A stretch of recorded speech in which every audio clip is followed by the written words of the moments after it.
ये कहानी है एक आदमी और उसकी 3 बेटियों की है। उसकी बीवी कुछ साल पहले वफात पा चुकी थी। उसकी तीनों बेटियां बहुत खूबसूरत थीं, मगर सबसे छोटी बेटी अपनी बहनों में सबसे ज्यादा समझदार थी। उसका नाम ज़ैनब था। करमदीन अपनी तीनों बेटियों से बहुत प्यार करता था। उसने कभी अपनी बेटियों को मां की कमी महसूस नहीं होने दी। वह अपनी बेटियों की हर ख्वाहिश पूरी करता था। अब करमदीन की बेटियां बड़ी हो चुकी थीं और अपने पिता के लिए खुद से खाना बनाने लगी थीं। जब करमदीन काम के सिलसिले में बाहर जाता तो उसकी बेटियां उसके लिए खाना तैयार करके साथ दे देती। उसी गांव में एक बेवा औरत भी रहती थी जिसकी एक बेटी थी। उस बेवा की आदत थी कि वह हर घर में कुछ ना कुछ मांगने के लिए चली जाती थी। जब करमदीन की बेटियां अपने पिता के लिए खाना बनाती तो वह औरत अक्सर उसी समय उनके घर आग मांगने के लिए आ जाती। लेकिन करमदीन की सबसे छोटी बेटी ज़ैनब को वह बेवा औरत बिल्कुल भी अच्छी नहीं लगती थी। जब भी वह औरत उनके घर आती, ज़ैनब अपनी बहनों से कहती, यह औरत हमारे घर क्यों आती है? यह औरत बिल्कुल भी अच्छी नहीं है। बड़ी दोनों बहनें ज़ैनब को समझाती, देखो यह बेवा औरत है और गरीब है। अगर हमारे घर से आग ले जाती है तो इसमें तुम्हारा क्या नुकसान है? ज़ैनब अपनी बहनों की बातें सुनकर चुप हो जाती, लेकिन वह कहती, देख लेना, यह औरत एक ना एक दिन हम सब के लिए मुसीबत खड़ी करेगी। यह सिलसिला यूं ही चलता रहा। वह औरत रोज उनके घर से आग लेने आती और मौका पाकर करमदीन के खाने में राख मिला देती। करमदीन ने जब अपने खाने में खराबी महसूस की तो उसने सोचा कि उसकी छोटी छोटी बेटियां खाना बनाती हैं, इसलिए उनसे कोई गलती हो जाती होगी। वह अपनी बेटियों से बहुत प्यार करता था और यह बात समझ नहीं पा रहा था कि उसकी बेटियां उसका खाना क्यों खराब कर रही हैं। फिर एक दिन करमदीन ने सोचा, आज मैं अपनी बेटियों पर नजर रखूंगा। आखिर मेरी बेटियां अचानक से मेरे खाने में क्या मिलाने लगी हैं? जब करमदीन की बेटियां खाना बनाने लगीं, तो वह छुपकर उन्हें देखने लगा। उसकी बड़ी बेटी साफ पानी से चावल धो रही थी, छोटी बेटी सालन बना रही थी और सबसे छोटी बेटी ज़ैनब बर्तन साफ कर रही थी, जिन बर्तनों में खाना डाला जाना था। कुछ ही देर में खाना पककर तैयार हो गया। खाने में कोई खराबी नहीं थी। करमदीन परेशान था, लेकिन फिर अचानक उसने जो देखा उससे उसके पैरों तले जमीन खिसक गई। उसने देखा कि वही बेवा औरत उनके घर आग लेने आई है और उसकी छोटी बेटी ज़ैनब उससे बहस कर रही है। वहीं उसकी दूसरी बहनें ज़ैनब को समझा रही थीं, कोई बात नहीं ज़ैनब, ये बेवा औरत है, इसे आग लेने दो, बड़ी बहन ने कहा। लेकिन उस बेवा औरत ने आग लेने के बहाने नजरें बचाकर करमदीन के खाने में राख मिला दी और सारा खाना खराब कर दिया। यह देखकर करमदीन को बहुत गुस्सा आया। दूसरे दिन करमदीन ने उस बेवा औरत को अपने घर बुलाया और गुस्से में पूछा, तुम्हारी हिम्मत कैसे हुई मेरा खाना खराब करने की? वह औरत बड़ी नाटकीय अंदाज में करमदीन के पास आई और उसके सीने पर हाथ फेरते हुए कहने लगी, अरे मैं तो यह देख रही थी कि तुम सच में अपनी बेटियों से प्यार करते हो या नहीं। खाना खराब होने पर तुम उन्हें डांटते हो या नहीं। लेकिन तुम तो बड़े अच्छे इंसान निकले, अपनी बेटियों से बहुत प्यार करने वाले। तुमने तो मेरी चोरी फौरन पकड़ ली। अब मुझे यकीन हो गया है कि तुम अपनी बेटियों से बहुत प्यार करते हो। आइंदा ऐसा कुछ नहीं होगा। करमदीन उसकी बातों और उसके नाटक पर यकीन करने लगा, क्योंकि वह बेवा औरत खूबसूरत थी। करमदीन उसके व्यवहार से प्रभावित होकर कुछ भी कहने की बजाय उसे अपनी पत्नी बनाने का फैसला कर बैठा। कुछ ही दिनों में उसने अपनी बेटियों की इजाजत के बिना उस बेवा औरत से शादी कर ली और उसे अपने घर ले आया। शादी के कुछ ही दिनों बाद वह बेवा औरत करमदीन की तीनों बेटियों से सख्त नफरत करने लगी। वह चाहती थी कि किसी भी तरह करमदीन की बेटियां इस घर से निकल जाएं। उसने उन्हें घर से निकालने के लिए तरह तरह के मंसूबे बनाने शुरू कर दिए। वह सोचती थी कि अगर बेटियां घर से चली जाएंगी तो वह और उसकी अपनी बेटी आराम से ऐश की जिंदगी जी सकेंगी। साथ ही करमदीन का पूरा ध्यान सिर्फ उसी और उसकी बेटी पर रहेगा।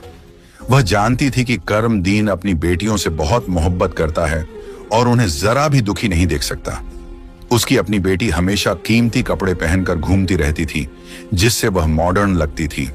लेकिन सौतेली मां ने करमदीन की तीनों बेटियों को घर का सारा काम करने पर मजबूर कर दिया।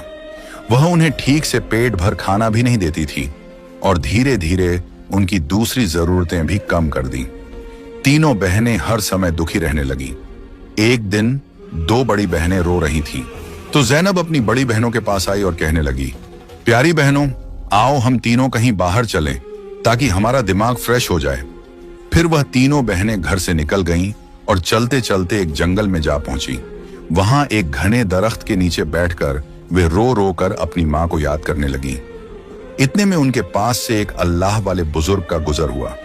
ज़ैनब जमीन पर बैठी रो रही थी और कह रही थी, ऐ मेरे अल्लाह, हम मजलूम लड़कियां हैं और बहुत दुखी हैं।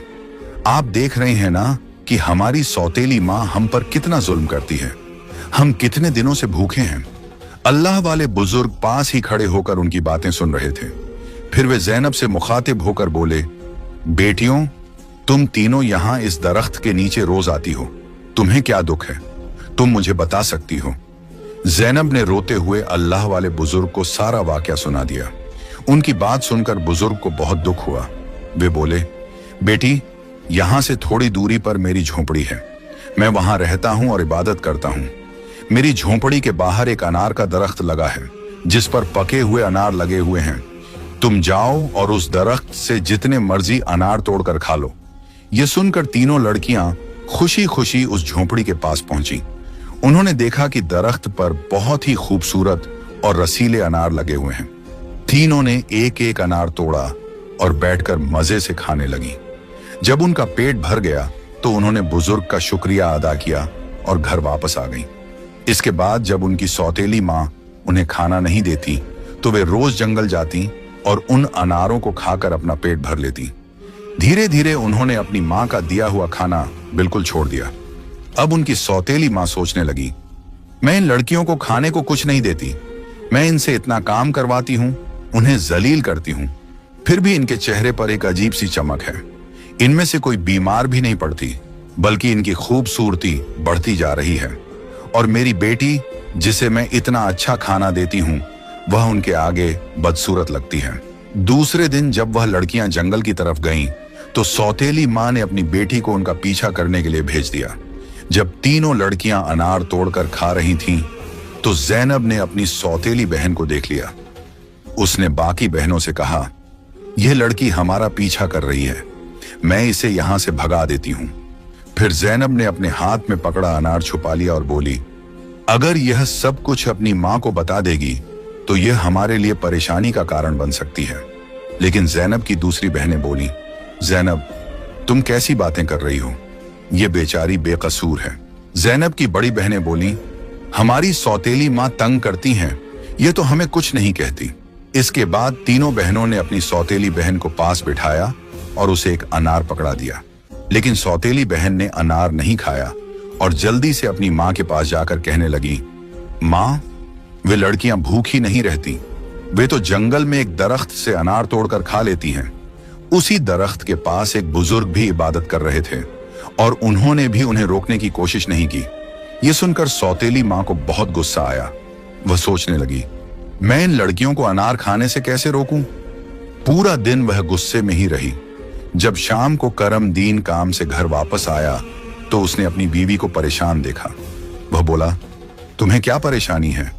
क्यों इतनी उदास बैठी हो? वह कहने लगी, मेरे सिर में बहुत तेज दर्द है और यह किसी दवा से ठीक नहीं होगा। करम दीन ने पूछा, तो फिर कैसे ठीक होगा? वह तुरंत बोली, जंगल में एक अनार का दरख्त है जिस पर लाल लाल अनार लगे हैं।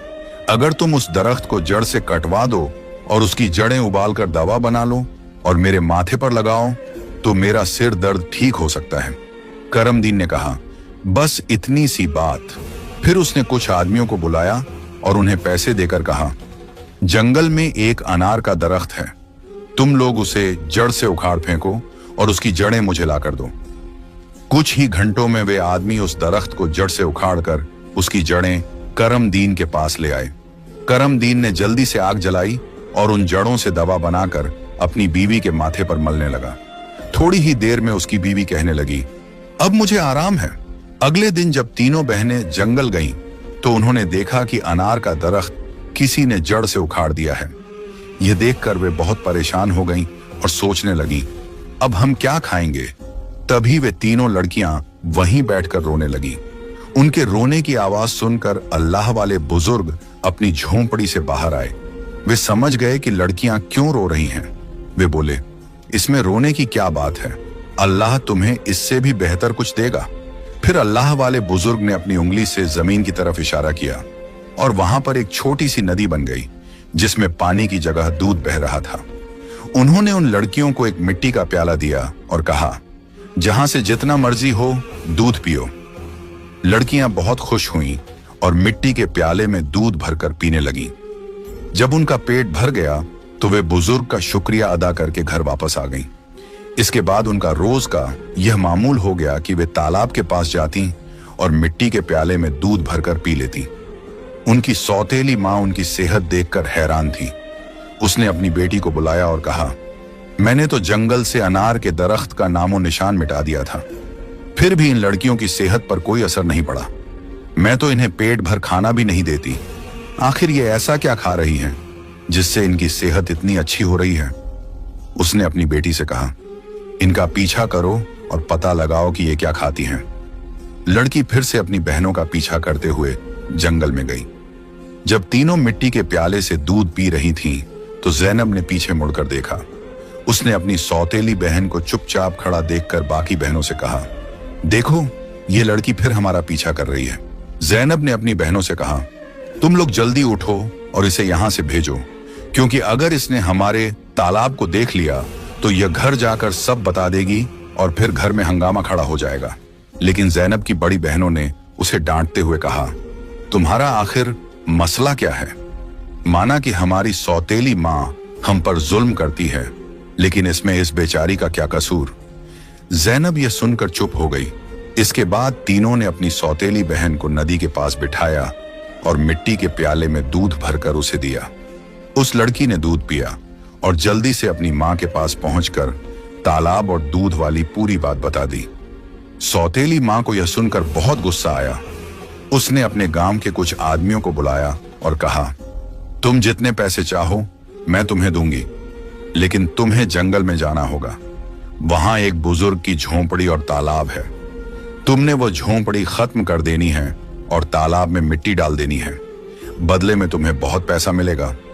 कुछ ही देर में वे आदमी उसकी मर्जी के मुताबिक सब कुछ करके लौट आए। वह औरत अब बहुत खुश थी। अगले दिन जब तीनों बहनें जंगल में गईं, तो उन्होंने देखा कि वहां न तो तालाब है और न ही बुजुर्ग की झोंपड़ी।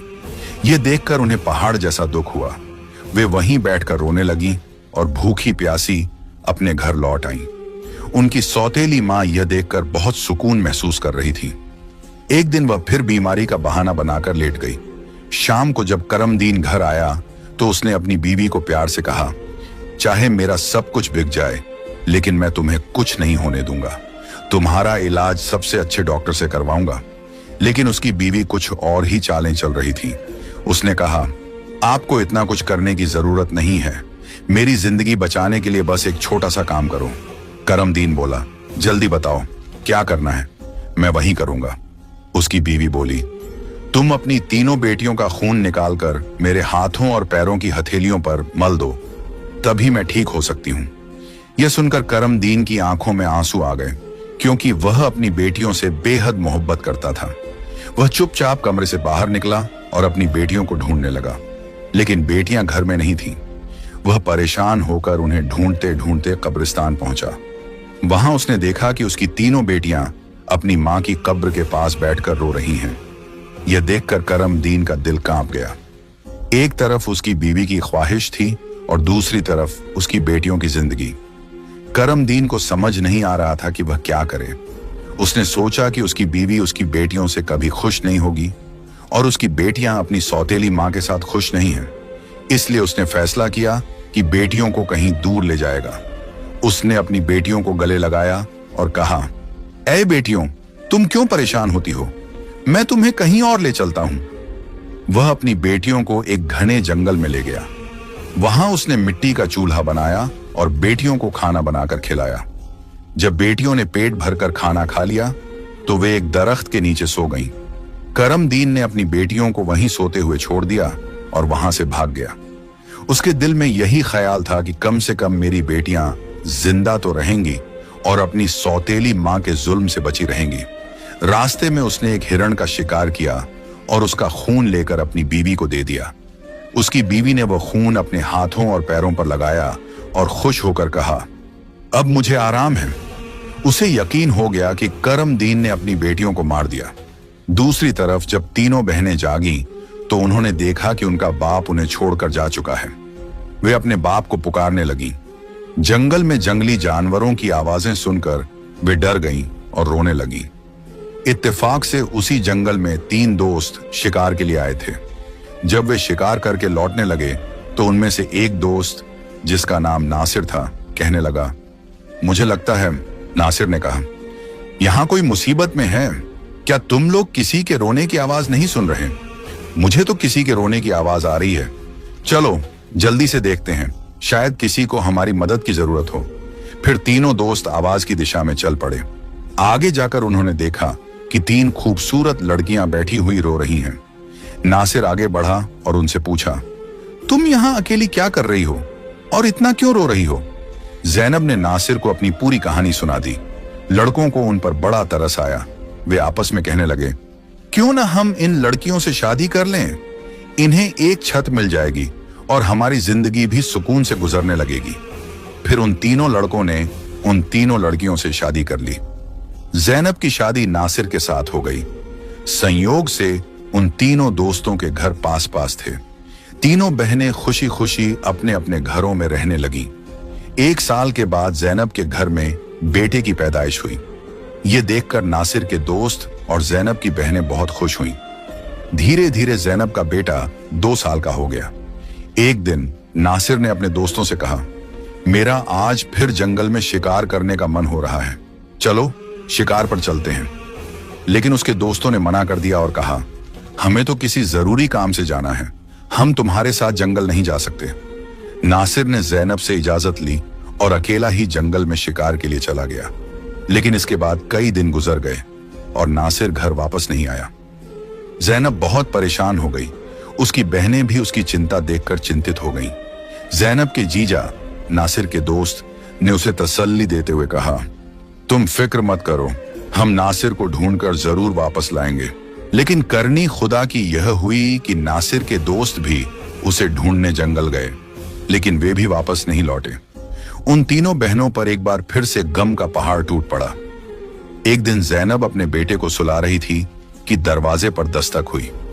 उसने जल्दी से जाकर दरवाजा खोला तो क्या देखती है कि एक बुजुर्ग फकीर, जिसने हरे रंग के कपड़े पहने हुए थे, दरवाजे पर खड़ा है। ज़ैनब उसे देखकर बोली, बाबा, मेरा शौहर घर पर नहीं है, मैं आपको घर में आने की इजाजत नहीं दे सकती। जब मेरा शौहर आएगा तब आप आ जाना। उस पर फकीर बोला, बेटी, मुझे बहुत भूख लगी है, किसी भूखे को खाना खिलाने में क्या हर्ज है। ज़ैनब ने मजबूरी में उस फकीर को घर में बुला लिया और उसके लिए खाना बनाने लगी। लेकिन वह जादूगर फकीर बुरी नजरों से ज़ैनब को देखता रहा। फिर वह जादूगर उठकर ज़ैनब के करीब आया और बोला, सुनो लड़की, तुम मुझे बहुत अच्छी लगती हो, अपने बेटे को छोड़ दो और मुझसे शादी कर लो। ज़ैनब डर के मारे कांपने लगी और बोली, बाबा, आप कैसी बातें कर रहे हैं? मैं शादीशुदा हूं और एक बच्चे की मां हूं, आपकी हिम्मत कैसे हुई ऐसा कहने की? यह सुनकर जादूगर फकीर को गुस्सा आ गया। उसने अपने जादू से ज़ैनब को कुतिया बना दिया और उसके गले में रस्सी डालकर खींचते हुए ले जाने लगा। इधर ज़ैनब का बेटा जोर जोर से रो रहा था। ज़ैनब की बहनों ने जब उसके बेटे के रोने की आवाज सुनी तो वे भागती हुई उसके घर आईं। उन्होंने जल्दी से ज़ैनब के बेटे को गले लगाया और अपनी बहन को घर में ढूंढने लगी, लेकिन उन्हें ज़ैनब कहीं नजर नहीं आई। उनकी सौतेली मां के बाद अब ज़ैनब भी गायब हो चुकी थी। वक्त इसी तरह गुजरता रहा। अब ज़ैनब को गुम हुए भी 14 साल का लंबा वक्त गुजर चुका था। इस दौरान ज़ैनब का बेटा जवान हो चुका था। उसे उसकी दोनों खालाओं ने मिलकर पाला था। एक दिन ज़ैनब की खालाओं ने उसे उसकी मां के बारे में सारी सच्चाई बताई। यह सुनकर वह बहुत परेशान हो गया और बोला, खाला, आज मैं अपने माँ बाप को जरूर ढूंढने जाऊंगा। उसकी खालाओं ने उसे समझाते हुए कहा, बेटा, जो होना था वह हो चुका, जिन्हें जाना था वे चले गए। अब हम तुम्हें नहीं खोना चाहती। हमारे शौहर भी जंगल गए थे और वे भी कभी वापस नहीं आए। अगर तुम भी चले गए तो हम किसके सहारे जीएंगी? लेकिन लड़के ने कहा, खाला, आप फिक्र मत कीजिए, मैं अपने बाप और बाकी सबको ढूंढकर वापस जरूर लाऊंगा।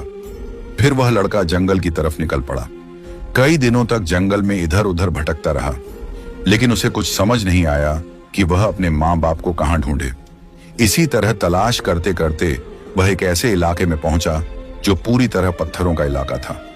वहां उसने पत्थर की इमारतें देखी और एक खूबसूरत छोटा सा पत्थर का घर देखा। वह गौर से उस घर को देख रहा था कि तभी उस घर से एक बुजुर्ग बाहर आए और बोले, बेटा, तुम यहां नए लगते हो, तुम्हें इस खतरनाक इलाके में आने की क्या जरूरत थी? लड़के ने जवाब दिया, बाबा जी, मैं अपने माँ बाप और ताया जी को ढूंढने के लिए यहां आया हूं। मेरी माँ को एक जादूगर ने कुतिया बनाकर अपने साथ ले गया था। अल्लाह वाले बुजुर्ग बोले, बेटा, यह इलाका एक बहुत बड़े जादूगर का है। वह बहुत ताकतवर है। जो भी उससे पंगा लेता है या उसे बेइज्जत करता है, वह उसे पत्थर का बना देता है। ये जो तुम अपने इर्द गिर्द पत्थर देख रहे हो, ये भी कभी इंसान थे। जादूगर ने इन्हें पत्थर बना दिया। कुछ साल पहले यहाँ एक नौजवान आया था। उसके बाद उसके पीछे 2 और नौजवान आए। जादूगर ने उन्हें पेड़ और पत्थर में बदल दिया और उसने एक नेक पाकीज़ा लड़की को भी 12 साल से कैद करके रखा है। वह जादूगर उस लड़की से शादी करना चाहता है, लेकिन वह लड़की किसी भी तरह मान नहीं रही। बुजुर्ग की बातें सुनकर लड़का सोचने लगा, यकीनन यह लड़की मेरी माँ है और ये लोग मेरे ही परिवार के लोग हैं। आखिरकार मैंने अपनों को ढूंढ ही लिया। इसके बाद लड़के ने बुजुर्ग को अपनी सारी कहानी बताई और कहा, बाबा जी, आप मेरी मदद करें, इन लाचार लोगों को बचाने का कोई तरीका बताएं। बुजुर्ग, जिनकी झोंपड़ी को कभी ज़ैनब की सौतेली मां ने जला दिया था, मुस्कुराए और बोले, बेटा, अल्लाह हमेशा नेक दिल वालों की मदद करता है, तुम्हें हिम्मत नहीं हारनी चाहिए।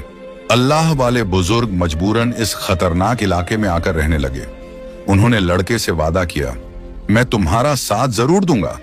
बुजुर्ग सोचने लगे, क्या पता इस लड़के की मां को छुड़वाने से बाकी कैदियों को भी जादूगर की कैद से आजादी मिल जाए। बुजुर्ग ने बाकी गांव वालों को बताया, यह मेरा पोता है जो दूसरे गांव से मुझसे मिलने आया है। जब जादूगर को शक हुआ कि गांव में कोई नया लड़का आया है, तो वह तुरंत अल्लाह वाले बुजुर्ग के पास पहुंचा और पूछने लगा, यह कौन है? बुजुर्ग ने जवाब दिया, यह मेरा पोता है। इस तरह जादूगर और लड़के की मुलाकात हुई। लड़का अपनी पहचान छुपाकर जादूगर से मिलने लगा। जादूगर ने लड़के को देखकर कहा, तुम बहुत समझदार लगते हो और अपने दादा की तरह नेक और मासूम हो। कल तुम मेरा एक काम करोगे, मैं तुम्हें एक इमारत में भेजूंगा जहां एक लड़की को मेरा पैगाम देना है। मैं उससे शादी करना चाहता हूं। लड़का समझ गया कि वह अपनी मां से मिलने जा रहा है। वह बहुत खुश हुआ और सोचने लगा कि वह अपनी मां के लिए फूल ले जाएगा। उसने योजना बनाई कि वक्त आने पर वह अपनी मां को पहचानने के लिए अपनी पहचान जाहिर करेगा।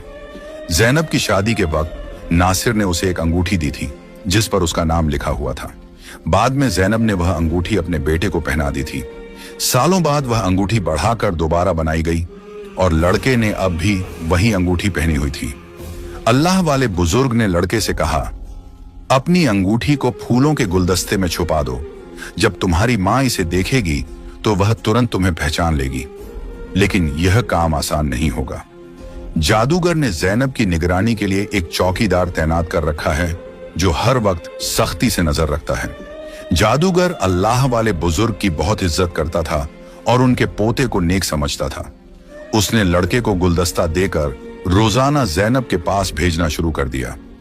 लड़के की कम उम्र महज 14 साल की वजह से जादूगर को उस पर कोई शक नहीं हुआ। ज़ैनब को एक कमरे में कैद करके रखा गया था जहां किसी मर्द को जाने की इजाजत नहीं थी। लड़का रोजाना गुलदस्ता लेकर ज़ैनब के पास जाता और वहां जादूगर की एक दासी हमेशा ज़ैनब के साथ रहती। एक दिन किस्मत ने लड़के का साथ दिया। ऐसा मौका मिला जब कमरे में ज़ैनब के सिवा कोई नहीं था। लड़के ने जल्दी से अपनी उंगली से अंगूठी उतारी और फूलों के गुलदस्ते में छुपाकर ज़ैनब के कदमों में रख दिया। जैसे ही गुलदस्ता जमीन पर रखा, अंगूठी की आवाज हुई। ज़ैनब ने हैरानी से गुलदस्ता उठाया और फूलों में बंधी अंगूठी को पहचान लिया। ये वही अंगूठी थी जो उसने सालों पहले अपने बेटे को पहनाई थी। ज़ैनब की नजरें फौरन गुलदस्ता लाने वाले लड़के की तरफ उठीं। दोनों की नजरें मिलते ही हकीकत साफ हो गई। जादूगर ने ज़ैनब को कैद कर रखा था, लेकिन उसका बेटा अपनी मां को आजाद कराने का मंसूबा बनाने लगा। ज़ैनब ने जादूगर से शादी की रजामंदी जताई और उसकी ताकत का राज मालूम किया। जादूगर ने बताया कि उसकी जान एक तोते में है जो एक पिंजरे में बंद है और एक घने जंगल के दरख्त के नीचे सख्त पहरे में रखा गया है। ज़ैनब ने यह राज अपने बेटे को बताया, लेकिन उसे खतरे से बचाने के लिए जाने से मना किया। फिर भी बेटे ने अपनी मां को यकीन दिलाया कि वह कामयाब होकर लौटेगा। कई दिनों की मशक्कत के बाद वह जंगल में पहुंचा। एक मौका देखकर उसने तोते को पिंजरे से निकाल लिया और जादूगर की इमारत तक वापस ले आया। जादूगर उसे देखकर तोते की वापसी की भीख मांगने लगा। लड़के ने चालाकी से जादूगर से सभी कैदियों को आजाद करवाया। इसके बाद उसने तोते के पंख खींचे, जिससे जादूगर की ताकत खत्म हो गई। अंत में उसने तोते की गर्दन मरोड़ दी, जिससे जादूगर मर गया। लड़के ने अपनी मां ज़ैनब, पिता नासिर और बाकी सभी कैदियों को आजाद कराया। फिर वह सब अल्लाह वाले बुजुर्ग के पास पहुंचे। सब ने बुजुर्ग का शुक्रिया अदा किया और अपने घर लौट आए। ज़ैनब की बहनें अपने शौहर से मिलकर बहुत खुश हुईं, जो जादूगर की कैद में सालों तक रहे थे। उनके पिता, जो अपनी बेटियों को खोने के गम में डूबे थे, उन्हें सही सलामत देखकर खुशी से रोने लगे। उन्होंने बेटियों से माफी मांगी और बताया कि उनकी बीवी की साजिशों की वजह से यह सब हुआ। बेटियों ने अपने पिता को तसल्ली दी और कहा, हम अपनी जिंदगियों से खुश हैं। उनके पिता ने बताया कि उनकी सौतेली मां, जो उन पर जुल्म करती थी, एक गंदी बीमारी का शिकार होकर इस दुनिया से चली गई। इसके बाद सब ने खुशी और सुकून के साथ अपनी जिंदगी गुजारनी शुरू की।